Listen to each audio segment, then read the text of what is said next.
And that was only because I kept my focus on my dream and my goals, right?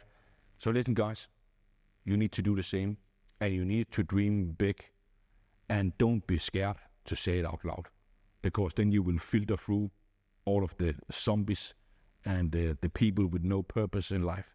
That became my purpose, right?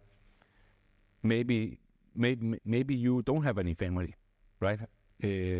So you'd be like, Philip, I have no family, I don't have any purpose. Of course you do. Then you have a purpose, whatever it might be, to travel the world, or have a supercar for every week, for every day in the week, right? Or get a yacht, or get put $100 million into cat survivors funds or whatever. I don't care, right? You just need to find a dream and a goal, and then you need to keep your focus on it. Doesn't matter what it is, and I can guarantee you